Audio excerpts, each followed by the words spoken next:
내시 칼럼 매주 목요일 이 시간에는 경기도 부천시 원미구에 위치한 심곡 제1교회를 담임하시는 최선 목사님의 칼럼으로 함께합니다.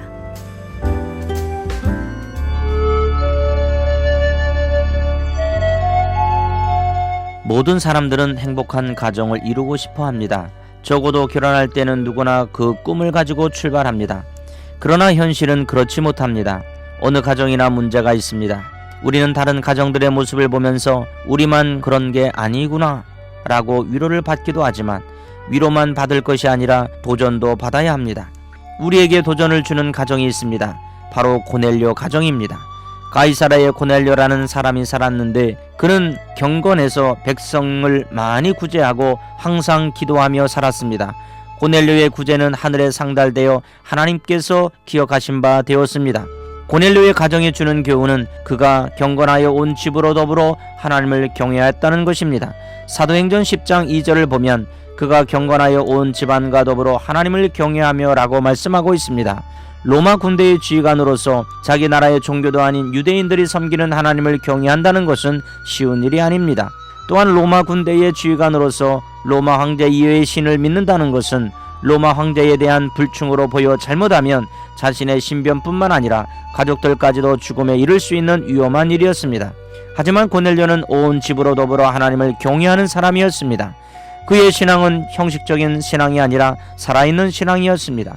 그리고 24절을 보면 고넬료가 그의 친척과 가까운 친구들을 모아 기다리더니라고 말씀하고 있습니다.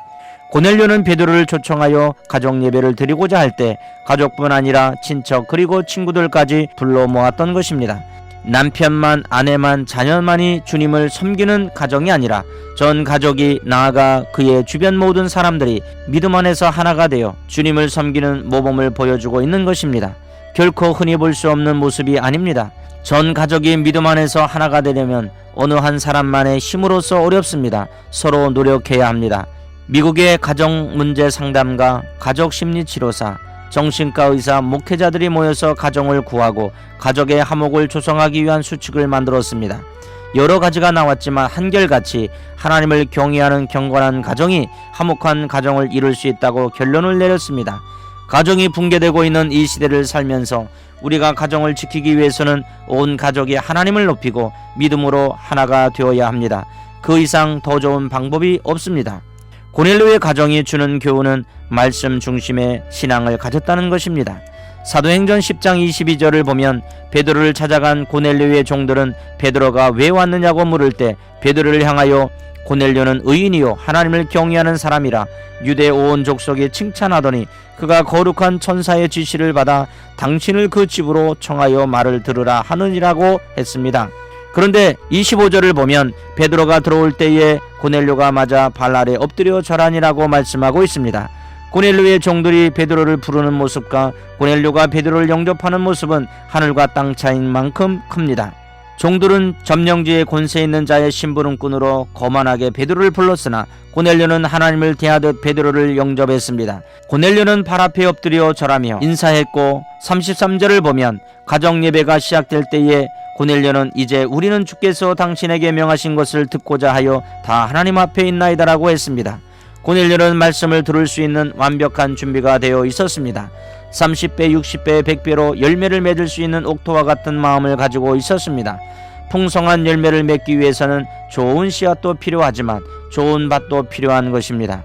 고넬료의 가정이 주는 교훈은 그의 가정에 성령에 임했다는 것입니다. 흔히 사람들은 기도원에 가서 부르짖어 기도하거나 부흥회에 참석해서 특별히 안수를 받아야 성령을 받는 줄로 압니다.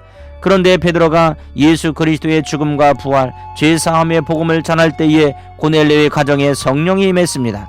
사도행전 2장을 보면 120명의 제자들이 성령을 받았습니다. 이때 그들은 모여서 기도하고 있었습니다. 기도할 때 성령을 받습니다. 사도행전 8장을 보면 베드로와 요한이 사마리아 성에 가서 사람들에게 안수할 때 성령이 임했습니다. 또 사도행전 19장을 보면 바울이 예배소 교인들에게 안수할 때 성령이 임했습니다. 안수받을 때 성령을 받습니다. 그런데 고넬료 가정에서는 말씀을 들을 때, 말씀을 듣는 중에 성령이 임했습니다. 성령은 기도할 때, 안수받을 때뿐 아니라 말씀을 들을 때에도 임하는 것입니다. 우리나라가 못 살 때 사람들은 잘 살면 행복할 줄 알았습니다.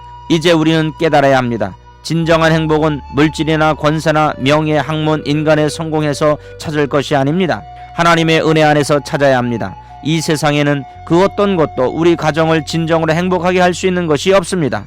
행복의 근원은 하나님께 있습니다. 오직 하나님께 소망을 두는 성도, 오직 하나님께 소망을 두는 가정, 오직 하나님께 소망을 두는 교회가 되기를 바랍니다. 사랑하는 극동방송 가족 여러분, 이제부터는 고넬료의 가정처럼 오직 하나님께 소망을 두고 살아갑시다.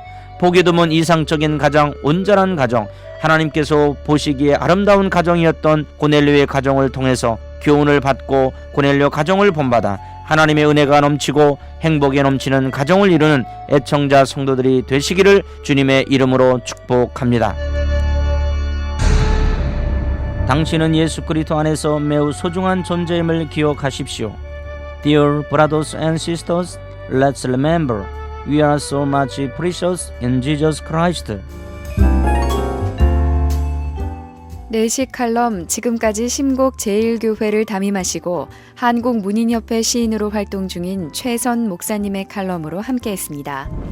이 시간 방송 들으시고 신앙생활에 도움받기 원하시는 분은 지역번호 032-664-6174번으로 문의하시기 바랍니다.